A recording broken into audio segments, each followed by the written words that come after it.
Today I am going to discuss about socialist feminism. Yesterday I uploaded a video on liberal feminism, and it is little bit different from liberal feminism. Those who are the liberal feminists, they say that the patriarchal society is mainly responsible for the women condition of present world, and that is also responsible for differences between men and women. But so far as socialist feminists are concerned, they say that actually not the patriarchal society or tradition, it is the social, cultural and economic structure of the society which determine the position of men and women in a particular country or in a particular society. And they also again say that it is mainly the economic structure which group of people are enjoying the economic power that will actually mold the cultural and social aspect of a particular country. So economic power is the main power, and whoever is enjoying that economic power, they will ultimately control the social and cultural field of a particular society. And they said that as the women are still enjoying a position of second class citizens, that men and women are not equal, women are exploiting by men, and that is why gradual evolution or gradual for that peaceful movement is not sufficient. They said that to change the society, to give the women their real status and their right position, social revolution is necessary. Without social revolution, women cannot able to enjoy their real position in the society. And they also cite some example. They said that women are 50% of total world population, and 2/3 of all work, they are working 2/3 of all working hours by women, and they earn only 1/10 of world income. Only 1/10 portion of world income are enjoyed by the women, whereas they are working 2/3 of all working hours. And about property, women are only enjoying 1% of world property. So find out what is the what is the fate of women in this present world, and they are showing this data or information mainly from the capitalist country. So they said that to give the women their correct position, to give the women their right position, give them the property right, to recognize their working ability, etc., it is very much necessary to change the political and economic structure of the society.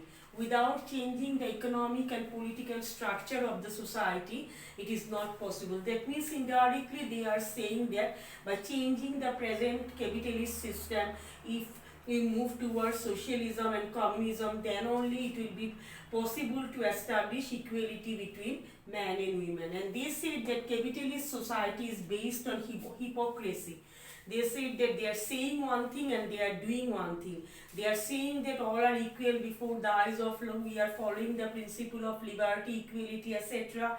We actually follow the principle of individuality. But on the other hand, they are not giving due recognition to the women.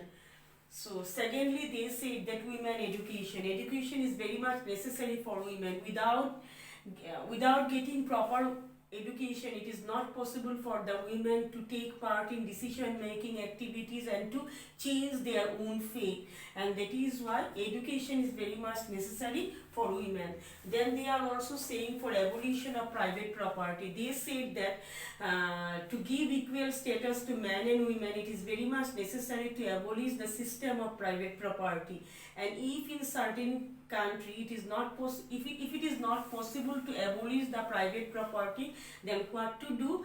The girl child should have to possess the right to property from their parents' property also. That means in their in-laws house as well as in their parents' house also, they should have to get the right to property. That means they should have to enjoy the right to property. If the property right is sanctioned by the government, in that case, the girl child should have to be entitled to get the portion of the property of her parents.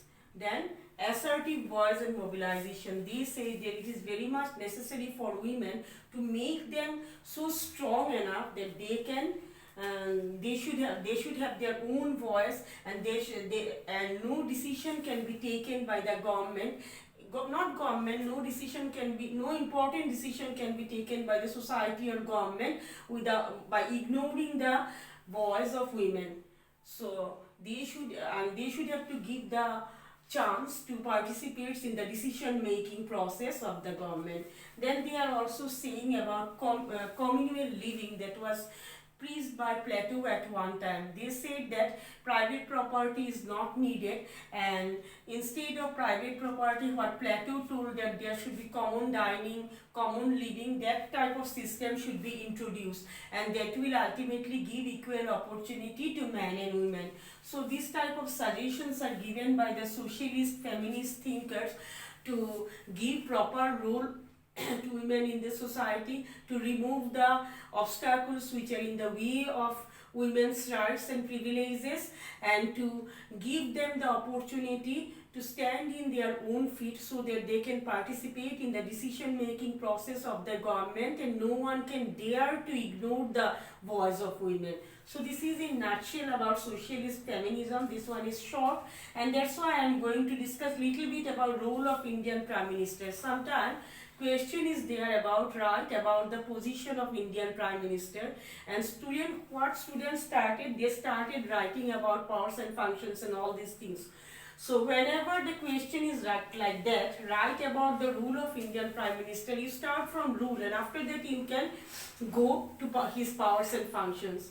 So rule of the Prime Minister means India is a parliamentary form of government, and parliamentary form of government is also known as prime ministerial form of government. So automatically in a prime ministerial form of government, Prime Minister is the real head of the state, and that is why he performs various activities to run the administration of the country. He maintained relation with the president. He communicate the president about the day-to-day administration of the country. On the other hand, he communicate the ministers also about the decision of the president. He or she is also the leader of the Lok Sabha. Then he is also the chief spokesman of the country in national arena as well as in international arena. Then he is also responsible for piloting the most important bill in the parliament. Then he is also the leader of the majority party in the parliament, and so he controls his own party members also. He is also the leader of the nation. So as a leader of the nation, it is his responsibility and duty to look after the problems of whole country. Then the Prime Minister is assisted in his activities by his Council of Ministers. So it is very much necessary for the Prime Minister to maintain good relation with his colleague, with his partymen, etc. So the Prime Minister is the most important person in Indian context, because our president is only the nominal head of the states, because most of our president, or we have established that tradition that president generally follow the instruction of the Prime Minister, because the president is also aware of the fact that he is a president of a prime ministerial form of government. So from that point of view, Prime Minister enjoy a very important position in the political setup of the country. But you remember one thing, that though he possesses so much of power, but he is not a dictator, because he is selected here, or he became the Prime Minister only because of the fact that his party members selected him as their party leader, and he or she is elected by the people. So after the term of 5 years, he will have to face the people again. So if he carry on his activities by following dictatorial manner, then there is every possibility that he may not come into power again. So all the politicians are very much scared of losing power. So from that point of view, Prime Minister generally act as a leader of a country which is following democratic tradition.